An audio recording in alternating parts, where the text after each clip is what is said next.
Well, so we are again back all together to start the second part of today's scientific fiesta. And the topic is very interesting. It is going to be a workshop on the spectrum of diet and exercise in diabetes mellitus. Well, we all know that a good lifestyle is said to be the synergy of physical, mental, and emotional well-being. The spectrum of diet and exercise is a broad and flexible approach that focuses on the integration of nutritional therapy and physical activity to control blood glucose levels and prevent its complication. To speak on this particular topic, I invite Dr. Ajay Biswas and also Dr. Suparna Gangopadhyay. Dr. Ajay Biswas will be giving his speech first, and he will be talking on the spectrum of diet and exercise in diabetes mellitus, mostly focusing on the part of diet. And also Dr. Suparna Gangopadhyay, who is mostly focused on the topic of exercise. I would like to give a brief about both of them. Dr. Ajay Biswas, who is a physician and diabetologist having several research papers to his credit, is attached to GG Hospital. Dr. Suparna Gangopadhyay, he is a rehabilitation medicine consultant currently heading the Department of Neurorehabilitation at Institute of Neurosciences, Kolkata. He has an invaluable background in athletics and sports medicine being his current area of interest. So I welcome Dr. Ajay Kumar Biswas first. Sir? Yes. As chairperson, I would like to invite Dr. S.K. Somani, very senior neurologist and the member of Scientific Affairs of Howrah Town Diabetes Society, as well as the founder member. I welcome you, sir, on stage, and I welcome speaker, sir, Dr. Ajay Biswas. Following him, we will listen to the speech of Dr. Suparna Gangopadhyay. Thank you, sir. Thank you, Mridulda and team Howrah Town Diabetes Society, from the core of my heart for involving us in this program. But at the same time, it's a very difficult task to stand between post-lunch nap, a very heavy, sumptuous, fantastic lunch, and really, I was very happy to see so many of professional colleagues could come down today. I was really happy to see. From the top, I was seeing hundreds of heads. That's precisely what we expect as organizers of every event. By the way, one of our senior person wanted to know how I am here in Howrah. My Dadu, Thakur Dada, is from Domjud. I still have a little bit of landed ancestry in that regard. So that way I am also to some extent from Howrah. And my mother's side is also from Patihal. So hopefully I qualify to be here. Now, coming to the topic. It is a huge topic. Probably no one can finish in 10-15 minutes. So I will not dare to do so. But once we start talking about very basic thing. In endocrinology, we start talking, do not restrict your thoughts in binary. We talk about embrace diversity, think beyond binary. Though we use it for gender dysphonia, but in diabetes diet, this also goes very practically appropriate. It is not that there is a cluster of food that you can't have or a cluster of food that you better avoid. Rather, we can embrace diversity once we are trying to plan our food basket or eating healthy. So how to remain healthy remains an enigma, and most importantly, and how to eat healthy, that is something keeps on bugging almost everyone. Now, how to eat healthy, there is no single simple answer. Why? Because we all are different because of the genetics, because of our different level of stress, different level of exercise, our mood swings, our personal choices, dietary proclivities, our gut microbes are not identical, and multiple comorbidities that we suffer or carry with. So the answer is little different for everyone. And if we move on, there is no specific diet recommendation from ADA or any standard international body. There is no diabetic diet recommended by ADA. And there is no specific recommendation on what proportion of carbs, what proportion of protein, and what proportion of fat should be ideal for one particular person. So what works for one person may not work for the other person. So people eating identical food eventually might turn up with variable levels of glycemic excursions because of the genetics, because of the gut microbiota.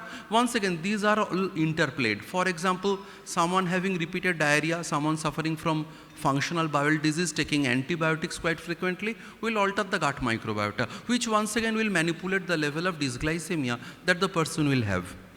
So, to keep the thing simpler, more direct, what ADA recommends you put a CGM or similar glucose monitoring thing, you check up before eating data, you eat, and after 2 hours you try to find out. The same way they recommend you take up some exercise, some physical activity, and monitor how it impacts your glucose level. So the availability of glucose monitoring system have entirely changed our meal planning, our perception. But in a world where we work with a mix of our audience, and how they come to our clinic. They come with a variable sets of goals. Some say, well, I need to manage my hyperglycemia. Some need to manage their blood pressure. Some need to manage their body weight. Some is concerned about the lipids. But the common presentation that almost everyone come up with, that they have some mobility issue, they have got fatigue, they have aches and pains, and the common thing that everyone wants, they want to prevent stroke, they want to protect their heart, they want to protect their kidneys. And the crazy enough, the discussion begins, sir, amta khabo na na, chinita baad gelo na, চায়ে চিনিটা আমি ছেড়ে দিয়েছি, ভাতটাও কমই খাচ্ছি, খালি রোববার একবারই খাই, সকাল রাত্রির তো রুটিই খাই. So, we are pushing into the world of binary. What are the forbidden fruits? What are the restricted foods? And some people are overzealous, they come up with idea, some superstar foods. Sir, আমি chia seed খাচ্ছি, ওটা খেলে তো diabetes সেরে যায়. Is it myth? Is it reality? We'll try to look into it. Now, unfortunately, educational level of our patient vary, and that translates into a fiasco. Wherever we attend a diabetes seminar, our presentation begins that hardly 1/3 of our patients, they achieve a target of glycemic control. Why? Is it the paucity of investigation, paucity of guideline, paucity of medicine? Unfortunately, our patients don't bother to know their target, and they do not bother to have that amount of motivation or integrity to continue with that in order to achieve that. Some of them have socio-economic issues, so they cannot afford to continue with these things. And unfortunately, quite a huge number of patients, despite of having quite a good amount of quote-unquote educational qualification, in terms of diabetes education, they lack basic common sense. So with this context, if we look seriously into the evidences that we have, well, it has been a long journey down the century, and there have been multiple studies. To cut the whole thing very short, there have been some omni-heart randomized trial where people tried to reduce the amount of monosaturated fat, carbs intake, and tried to address blood pressure and the serum lipids. Well, it was a fantastic study, and it showed a quite positive beneficial role that if you could curb your carbohydrate and salt and other thing, it would translate into beneficial thing. But not necessarily all such studies were really appreciable. For example, the Omni Carb study, once it carried out, it showed that achieving any benefit just by restricting to low glycemic index food were really not that effective. If we move on, and if we just try to do some little bit of internet searching, we'll come across reference to DASH diet. This was probably most widely used diet, which was aimed at reducing the or stop the hypertension thing.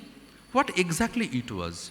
It was essentially based upon encouraging eating fruits, vegetables, lean proteins, limiting red meat, less fat, less sugar, and most importantly, please remember, it was aimed not at diabetes but at hypertension. So it focused on reducing sodium intake. It tried to reduce salt intake. It tried its best to have low fat diet, as much fat free as possible, and eating lean source of protein, especially the seeds, nuts, legumes, and lean fish, which is rich in high omega-3 fatty acids. We all know this NEJM publication where we know how Mediterranean diet with nuts and extra virgin olive oil was studied and showed significant benefit in terms of improvement in the cardiovascular outcome. So what essentially ADA recommends, what we should be telling, कुछ भी चल सकता है. The first thing, dietary approach to stop hypertension, the DASH diet remains the foundation. Alternatively, one can go for the Mediterranean thing. And at the same time, one can adopt a plant-based plan. Not necessarily any particular diet protocol is superior. Not necessarily they containing almost similar protein or carb kind of thing. Sir, you've been talking so many things, but what is the take-home point? We have so far unable to find anything take-home. ADA have come up with something relatively easier take-home point. That is a diabetes plate method. We'll come to that. Estimating carb intake will probably be restricted for the type 1 children, growing children, where we want tighter glycemic monitoring. But before we move on, it has been monotonous talk. Let us have some photographs. DASH diet. So what is the DASH diet? Vegetable, fruit, low-fat dairy products, whole grains, poultry, fish. If you are trying to take photograph of this presentation, just a one-liner, you can just open ADA, the entire deck, entire set of images, most of them, the text are from the ADA advisory for the diabetes patients. So you can take it freely from there. And one more thing, you can find fantastic diet recipes as well. And not necessarily সবগুলো American খাবার দেখাবো. We've been talking about Mediterranean style of data, plant-based foods once again, fish and other seafoods are coming up, plenty of olive oil, well, they cherish fine wine, fine dine with fine wine, so wine in low moderation, red meat allowed in low frequency. Now, other side of the coin, vegetarian people or vegan meal people, where people are looking for plant-based foods, excludes all animal-based proteins except little bit of poultry, including egg or dairy products are included. Well, some people like low carb diet, especially if you are trying to reduce your A1C very drastically, as well as your BP, as well as your triglyceride, and manage your HDL appropriately. Here the add-on is the nuts and quality carbohydrates, or the low-fat meal pattern if you are worried about your carbs. So this is kind of huge spectrum of diet that ADA suggests. Choose your way. Do not stick to one. You can try, you can plan any one as per your own choice, or mix or match the way you want. And whatever is healthy, not necessarily need to be boring, not necessarily need to be very stringent. We've been talking about the plate method, the simple way of thinking. A 9-inch dinner plate, half is filled with non-starchy vegetables. ফুলকপিও খেতে পারি, কড়াইশুঁটিও খেতে পারি, বাঁধাকপিও খেতে পারি, গাজরও খেতে পারি, কিন্তু mostly non-starchy vegetables filling the half of the thing. Quarter plate with protein and quarter with the starchy carbs that we can have. Doesn't translate into anything visual. It's a kind of text kind of stuff. Let's have a visual thing. বাঙালির খাওয়া বলতে তো মাছ আর ভাত বলি, কিন্তু রেশিওটা উল্টে গেছে, মাছের সাইজটা আর ভাতের মাপটা, আর তার সঙ্গে একটু অ্যাভোকাডো বা ভেজিটেবল, কেউ ফুলকপিও খেতে পারে, কেউ অন্য কিছুও খেতে পারে, কিন্তু just see the proportion. The most important thing, এই ফুডটার ক্যালোরি হয়তো 364, just look at the portion size. It is recommending to eat smaller portions and see the amount of fat that is there. Now you might be saying, okay, this could be a good, okay, a meal kind of thing, but the main thing is we are so busy, we can't find enough time, we have to rush, and breakfast to khawai hoy na. For that they are also giving solution. Just a 10 minutes recipe, mix some soy or almond or low fat milk along with protein powder, chia seed, oats in a small bowl. Can have some sugar free or low sugar flavored syrups, put into a jar, keep it overnight, top up with cinnamon, and next morning you rush. These are all just kind of example how one can have a quick on the go breakfast, can have quick on the go lunch. Sir তাহলে বিকেলবেলা ছেলেকে কি করে দেবো, বা বাচ্চাটা school থেকে ফিরে এলে কি করে দেবো? Give something small, like a slice of fish and little bit of broccoli. ওমা আমরা তো ভেজিটেরিয়ান, আমাদের এসব চলে নাকি? ওকে, বক চয়, গার্লিক, নট রিয়েলি এক্সপেন্সিভ। তাহলে আমার বিকালের সিঙ্গাড়াটা কী হবে, আমার বিকালের ভাজাটা কী হবে? Once again technology has come up, air fryers have come up. You can use low calorie, around 160 calorie per serving. This kind of air fried stuffs you can try. So from the breakfast, lunch, evening snacks, now time to call for the dinner, and obviously we'll be recommending a smaller dinner.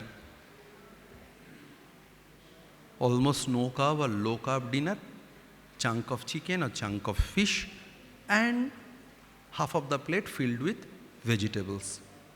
Now not necessarily we need to recommend one particular type of diet, because people are varied. Different people, they have different dietary proclivities. Across the globe there is choice, and we often like to try other alternatives. For example, if you like the Japanese way, well, your preferred chicken is there, your preferred rice is there, but just have a look. Once again, half of the plate filled with things, 1/4 filled with the carbs and the leafy things. Something chatpata, we are planning a party tonight. Anything chatpata can we try? Well, you can try chatpata. Once again, lettuce leaf, chicken, low fat sauce. Sir, आप सिर्फ non-veg दिखाते हो. We are vegetarian people. Think of us as well. Well, sure. You can have tofu. You can mix vegetables. Why I am showing these photographs? What is my purpose? This is not a recipe class. Why I am showing it? I am trying to highlight one simple concept, that the kitchen where we all stay together, eating together, is to be decided by everyone, not by the head of the family. Everyone is taking part. This guy is trying his moderation of oil. This lady is showing how these things can better be proportionated, and the kids are really happy to share, oh, how bright green this is. There be food, there be texture, there be color, and let people enjoy the combinations. So informed meal choices are essential. Food ingredients need to be decided. Non-starchy vegetables are foundation. Lean proteins, plant-based proteins, quality carbs, fruits, whole grains, obviously less added sugar, less preservatives, more healthy fat. We'll come to the healthy fat. What do we mean by healthy fat? And as least as possible processed foods, having more water than cola-based drinks. We talk about fruits. Well, once again, whether you are going to use a preserved fruit or a fresh fruit or a canned juice, once we are talking about canned, please consider the processed things, consider the salt content within it, and definitely, once again, not every diet fits with everyone. For example, we've been talking about DASH diet. DASH diet aims at reducing sodium intake, but at the same time, it can contain huge amount of potassium, may not be safe for patients having kidney disease. So once again, once you are recommending fruits for your patient, we have to think about their potassium status, we have to think about the renal status, their cardiac status. So count your salt, mind your potassium, count calories. Once you are putting fruit portions, একটা মানুষ যদি একটা আম খায়, কেজিতে 3টে আম, একটা আম 300 থেকে 350 গ্রাম, so one slice will translate into approximately 150 grams of neat carbs. And that would translate into something like 600 kilocalorie, one slice. আমের একটা Chakla 600 kilocalorie. So if you can convert that into a tastier version, for example, I have showing something with the apple thing. A small slice on top of a milkshake can please both the senses. Visually you are having the pleasure, you can have the flavor, but with moderation. Sir, इसको किसी तरह से थोड़ा fortify कर दो. You can add little bit of cinnamon on top of it. So whether you are adding strawberry or you are adding apple or you are having kiwi, it's absolutely up to you. But what I try to say, variety and combination definitely makes the basket more tastier and less riskier. Sir, you have shown this fantastic creamy layer. Sir, is it safe to have such cream? Well, once we are talking about fat, there are some safe fat as well. We don't tell people what are the safe fats. For example, avocado, canola oil, safflower oil, olive oil, peanut butter, they are relatively safer. Polyunsaturated fatty acid, the omega-3 and the omega-6, our own walnut, all this canola, chia seed, they contain quite a huge amount of fat, that is basically omega-6 rich fat. Eggs, sunflower seeds, peanut butter, they are also healthy fat. At the same time, you all know the list of saturated fat and trans fat that we try to avoid. We all like cream, but we hardly remember the difference between different type of cream. If you are using the light cream, where the fat portion is less than 15-20%, probably that is safe to go with. So what I mean to say, whatever healthy, whatever tasty, not necessarily need to be mundane. Healthy eating could be really delicious. Ajay, your time is 1 minute left. 1 minute. This is the last slide. So through a meal, what do we convey? Do we bother about calories? Do we talk about balanced nutrition?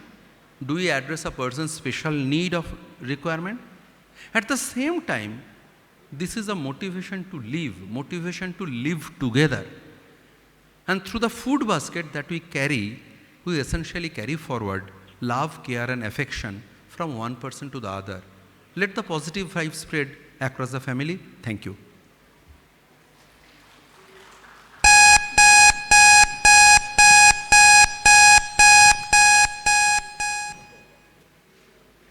It's a very good discussion. So the take home points are: one size doesn't fit all. Moderation is required. We should avoid, as far as possible, high glycemic index foods. And if any comments or questions from the audience is welcome. Please.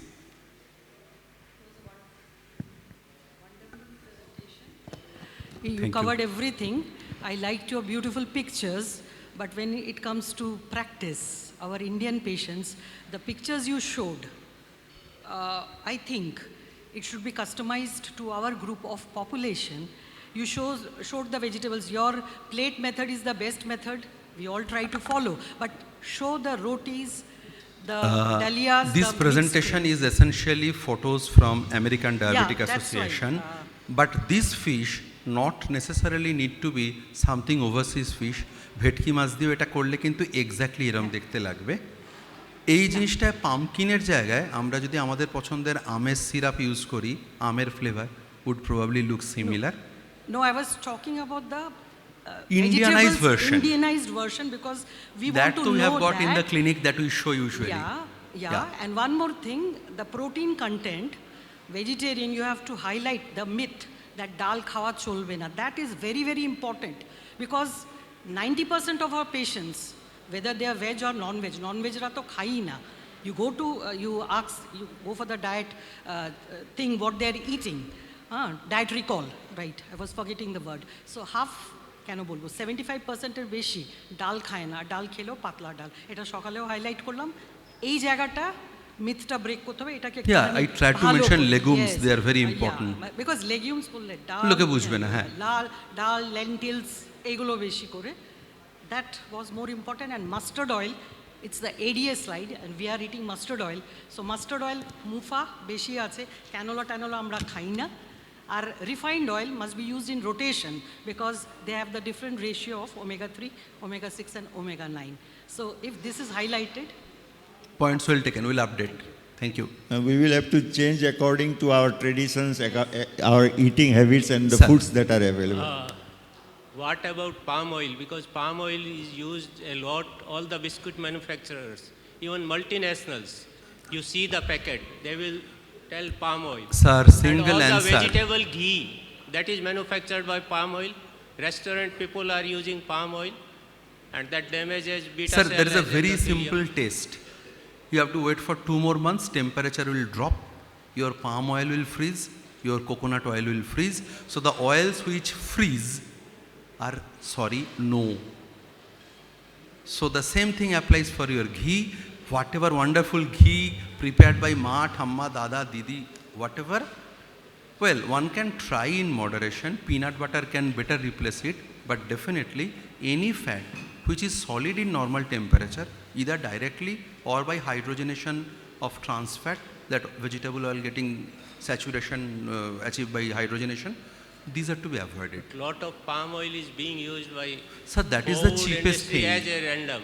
I tell you something shocking, even Didi will be shocked. If you are going to buy mustard oil from any of the shops, this is essentially a rebranded thing. It is not single origin thing. This is not mustard oil. Adani Wilmar, they import the oil across the globe. They have got a refinery at Holdia. No, it's not the petroleum refinery I am talking. I am talking about edible oil refinery where different things are mixed to make nature identical flavor, nature identical color. আপনি যদি কোনোদিন সর্ষের তেল ঘানিতে ভেঙে খেয়ে থাকেন, whatever oil you have used was much thicker. Whatever mustard oil you will be buying from the shops, whatever costly version, whatever brand, whatever pouch, whatever container, they are much thinner because this is a mixed oil. Unfortunately, palm oil is cheap, so it is used to some extent to make the সেই cost জন্য less. শীতকালে mustard অয়েলের দাম বেড়ে যায়, because they cannot mix. Sir দিন আসছে আবার গেহু করতে হবে, আবার মাস্টার্ড করতে হবে, আবার অন্নপূর্ণায় যেতে হবে, তেল বানাতে So হবে। we can discuss. Thank you, Ajay. First of all, I must thank you for a very good lecture. So, what is, you have covered everything. I want to stress upon exercises. That is Exercise to there will be physical second and talk. spiritual Second talk is exercises. coming. Exercise talk That is is the coming. next talk. Next talk will be. Just next talk is coming. Next. Suparna is coming up. Okay, thank And you, you must have Ajay. diet Thank at you, regular interval. That is also important. Thank you, sir. So the next talk will Thank be you, by speaker, Dr. sir. Suparna Kindly Gangopadhyay. wait here.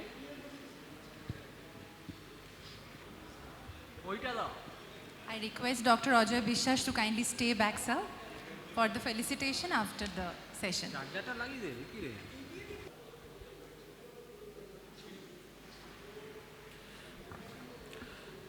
Hello everyone. So this proves that man and machine has to work in unison. You cannot leave the machine to work for itself.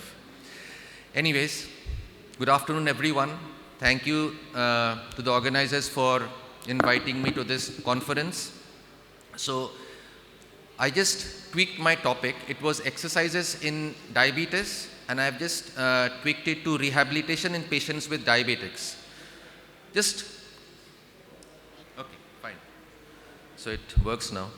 So just running through the next few slides, my background. I've just did my MD from IPGMER, had a short stint at St. John's, Bangalore, worked as an assistant professor at CMC Vellore, then went to Australia, was there for 7 years, came back to my own hometown, started working at the Institute of Neurosciences, Kolkata from March 2015.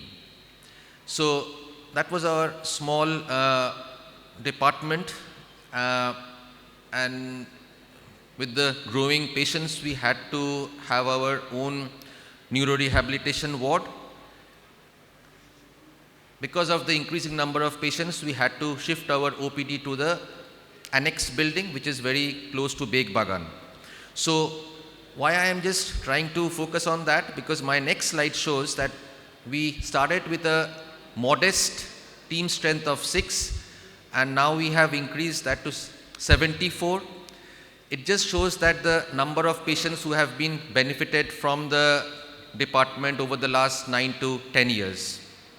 So this whole team is focused on patient-centered approach. So why I wanted to change the exercises part to rehabilitation, the reason behind that is it's just not physiotherapy. Rehabilitation is basically a holistic part.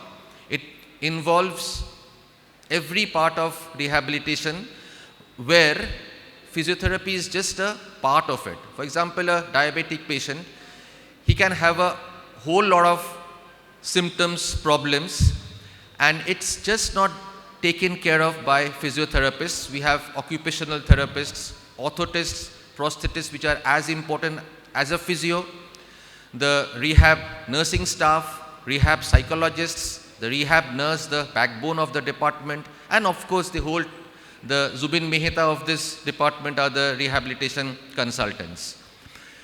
So now we move to how we manage patients with diabetes. So if we have this, look at this diagram, it shows it's a triad where it has nutrition, as Dr. Dash was mentioning. There is medication, as you all are aware of, and we play our role as well. This quotation seems to be a bit overemphasized, but definitely we cannot underestimate the role of exercises in patients with diabetes. Now, just the next few slides, I'll just want to run through the physiology, where few minutes of initial exercises, glycogen is the main source of energy. After 5 to 10 minutes, the glycogen sources are actually depleted, becomes less, and where the body starts hepatic glycogenolysis with glycogen as the main fuel. If it is 20 minutes or more, glycogen stores are depleted. So now it is blood glucose from hepatic glycogenolysis and the fats. Now as exercise continues, the fats break down to free fatty acids, which is the source of fuel over a period of time.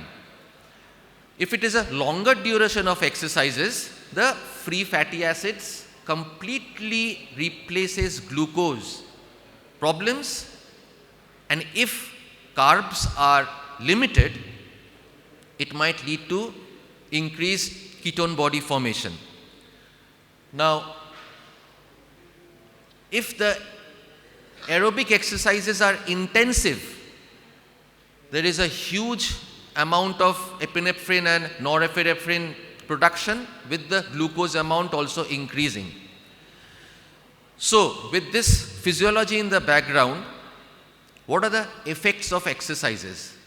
So, here it controls the body weight, controls the blood glucose level, increases the insulin sensitivity. These are all evidence-based stuff. Improves the microvascular function, and definitely it improves the mental health. Contraindications, we all need to remember this: unstable BSLs, uncontrolled hypertension, severe neuropathy, active cardiovascular diseases, proliferative retinopathy where intensive exercises are contraindicated, vitreous bleed, severe hypoglycemia within the last 24 hours, patients who are unaware of the hypoglycemia, and blood glucose levels more than 250 or with ketone bodies. This is a very important slide because this is imperative before we start off with the exercise protocol. We need to evaluate the patient. We need to have a baseline exercise ECG, Bog's rate of RPE, and the formula which I am going to show in the next slide. So, the maximal heart rate, 220 minus age, we are all aware of this. The heart rate which comes back to normal is the maximum heart rate minus the resting heart rate, and the electronic heart rate is the formula which is shown there. So this is the formula which probably would be better to keep in mind before the exercise protocol is started. Prepping up a patient for exercise. 5 minutes of warm up, activity session of 15 to 30 minutes, and cool down period of 5 minutes. So this is the warm up, and the cool down period is probably more important than the activity session. So this is the American Society of the Sports Medicine, which puts across a guideline: aerobic exercises 150 minutes a week, spread over at least 3 days. Now, aerobic activity alone cannot deliver the full benefits of exercises with people with type 2 diabetes. So, we need to go for resistance training at least 2 to 3 days a week. This is effective for helping the patients lose weight and definitely preventing sarcopenia. Now, what are the types of physical activity? If we remember the mnemonym, it will be safe. So, it is aerobic exercises, flexibility training, strengthening program, and obviously endurance activities. Now, what are the aerobic exercises? It requires oxygen. It is mainly to improve the cardiovascular status. The anaerobic or the resistant exercises, they do not need oxygen. So, it is without oxygen, it actually hits the large muscles of the body. So it helps in building up the muscle strength. Now, I'll just run through a few slides where I have just put across pictures of the exercise parts. So, previously it was the aerobics. Next is the flexibility exercises. This helps in improving balance, body control. Endurance, it is actually low resistance but highly repetitive exercises, cycling, walking, and even swimming. Now, how much of exercises do we prescribe a patient? It's according to the FIT criteria. So, what is FIT? It is frequency, 6 times a week. Intensity, 30 to 40 minutes at 50 to 60% of the target heart rate. Type, the safe exercises which I just showed to you all. Ideal time is morning. This is a busy slide, but probably the most important slide of this whole talk, because this shows a sample of walking program. Now, most of us advise patients, please walk 30 to 40 minutes a day. Absolutely fine. But that should happen only after the 13th week. This is an evidence-based exercise or the walking program which runs through the timing. If you just have a look at the, it won't work there. So there's a total minutes is mentioned in the last column. So it starts from 15, moves to 40 in week 12. So when we advise the patients, it is always good to build up on the exercise, on the walking protocol, rather than just asking them to rush into their walking for 40 minutes from the very next day. Now, these are the exercises, the breathing exercises. Breathe in, breathe out. All these have techniques. I am not discussing the techniques here, but these are the exercises which everyone can advise their patients. Neck exercises, these are the exercises which you need to keep your neck supple. Now, these are from my old CMC photo gallery. The hand exercises, the trunk exercises, continuation of the trunk exercises, the leg activities. These are the lower extremity stretches. These are the stretches for the plantar fascia and to release the myofascial bands. Now, we definitely need to take care of a few specific conditions. For example, a patient with a peripheral or an autonomic neuropathy. So these are the recommended exercises and those are the contraindicated exercises. So what do we recommend? Non-weight bearing activities like cycling, swimming, and even the chair arm exercises. Next, a patient having diabetic nephropathy. Recommended exercises, low to moderate intensity. we have to avoid any sort of high intensity activities in these patients. Patient having diabetic retinopathy, again, low impact cardiovascular activities like swimming, walking, and avoid any strenuous activities. These are very basic concepts. I am sure every one of us are aware of it, but it's just to be mindful of them. Now, pregnant women, should we be advising them exercises? Absolutely. At least 20 to 30 minutes daily for 5 to 7 days a week. Participation in an exercise, you all advise for bariatric surgery for a number of patients, but participation in an exercise program prior to a bariatric surgery improves the outcome of that surgery. Charcot foot, many of you come across those complications. So what we really need to do, skin care, joint protection techniques, and for these people, we have to advise only active range of motion exercises. Any patient can land up in hypoglycemia.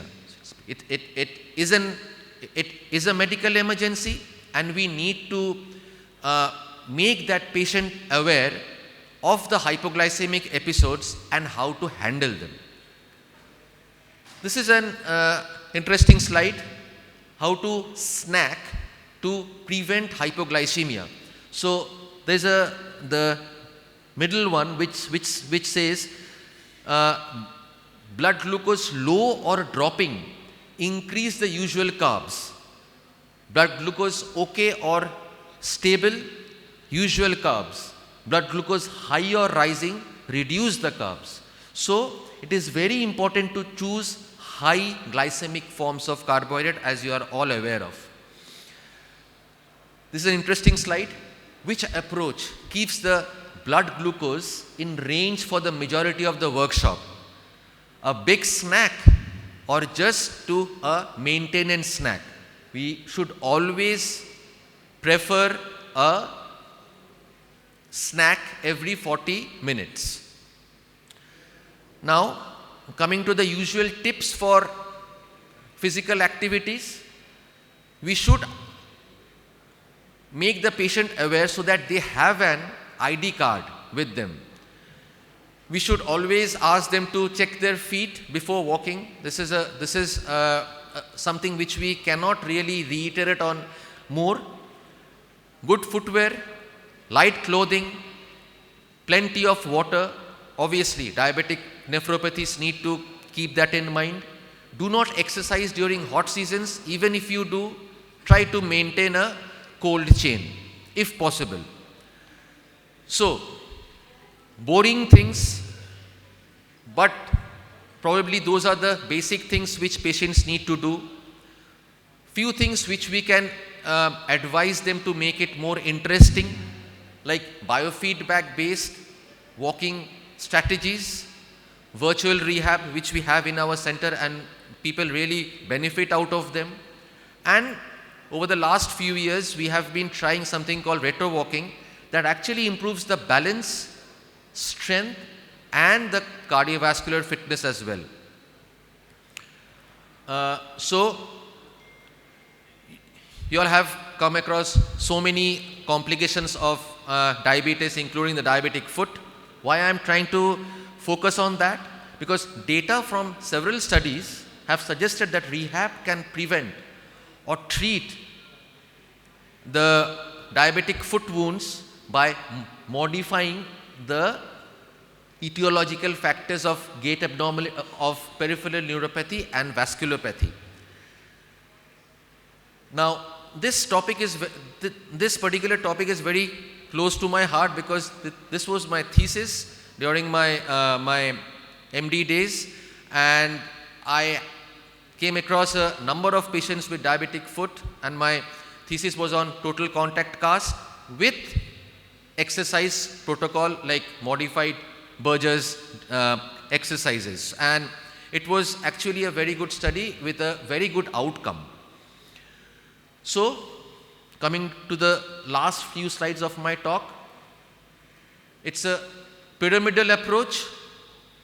Every day, walk the dog, garden if you have one, take part in household chores or errands, 3 or 5 times a week, aerobic exercises, recreational stuff, 2 to 3 times a week, leisure activities, flexibility and strength training, cut down on obviously things which are shown there. Nothing more important than this.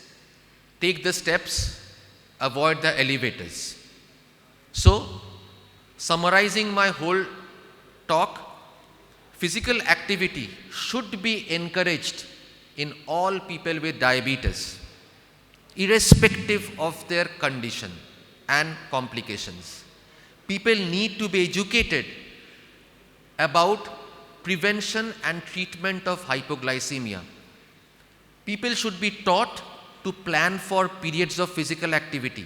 One important thing which I really need to emphasize on is diabetes is a very specific condition, and the complications arising out of that is worse. So I always emphasize on people who are experts in dealing with these sort of patients should be taking care of them. Now, before I end my talk, whatever we do, we shouldn't be forgetting about this. Thank you. Thank you, Dr. Gangopadhyay, for such a lucid talk and the practical tips you have given. I want to ask one question. Does soleus exercise help in control of diabetes? Is soleus exercise helpful in diabetes? Soleus. Yeah, because soleus is just one part of the muscle group. Like we have both the gastrocs and the soleus. So we should be working on each and every muscle. So that's what I'm saying. Like it's always good to hand over a patient to someone who is an expert in dealing with these sort of things. Sure.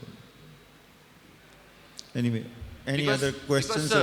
Because just one thing what I would try to reiterate on this, soleus is a part of the triceps suri.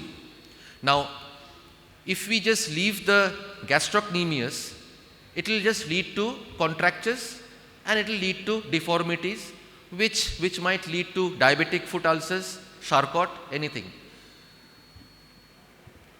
Any question or comment? Probably Sir was asking something else. Okay. There is a myth that this muscle lacking a jacket of glycogen around it probably utilizes the glucose directly from the circulation. So utilizing this muscle more and more probably directly correlates with lowering of glucose. There are some anecdotal small studies, and so that's how glucose lowering by deploying this particular muscle was probably was trying to highlight. This didn't pass the proof of statistical significance, so there is no official recommendation. It's a on small that. muscle, so I don't think that much nothing. of glucose. But a couple of things that as a physician I would like to highlight. Thank you for highlighting the core issue. These days we are using huge number of SGLT2 inhibitor, especially in elderly, those who are having undetected autonomic neuropathies. We are having huge number of fall, and once we are assessing those patients, we are finding they are skilled to maintain their balance, they are skilled to maintain posture. These postural exercises we do not usually teach anyone. That is probably something which is grossly missing, and we need to tell elderly people that you stand on one leg, or all those things. That is one more kind of exercise that is really critically required if you want to prevent the fall. And as because we are using pioglitazone once again, it has been proven safe. Osteoporotic patient having fall leading to fracture, translating the whole life into a debilitating thing. So autonomic neuropathy, postural hypotension, core muscle weakness, balancing, probably these are the issues we need to remember once we are handling elderly people. And soleus muscle, no? We can do the exercise in any posture. Also, while doing, we can do this, like if it helps, it is okay. Otherwise, at least the muscles will be strong. That will help in other ways. Yes, sir, just a bit on what you have commented, sir. Actually, our main aim would be to prevent any sort of falls. So, if we start off with the proper exercise protocol initially, it will definitely build up on the muscles which will hold against a fall, like quads, hamstrings. So, secondly, sir, like the falls, to teach a patient safe falls and how to get back from there is a part of the occupational therapist. So that's what I was initially mentioning, that physio is just a very small part of rehabilitation. And obviously osteoporosis and all, the more you keep on weight bearing, the risk of osteoporosis comes down. Nicely, sir. So we end up the session. Thank you, sir. Thank you, speakers. Thank you, Chairperson. I would like to request Dr. Ajay Biswas to kindly join on stage for the felicitation. And I request Dr. Shumani to felicitate both the speakers. Thank you for such an enriching workshop.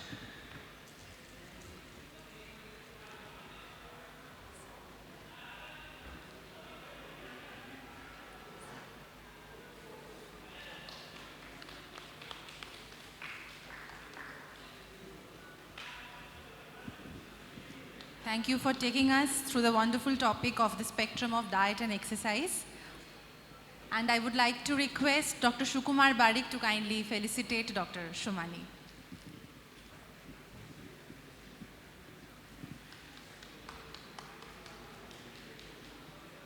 Thank you, Chairperson. Thank you, Dr. Barik. Thank you, Dr. Shumani.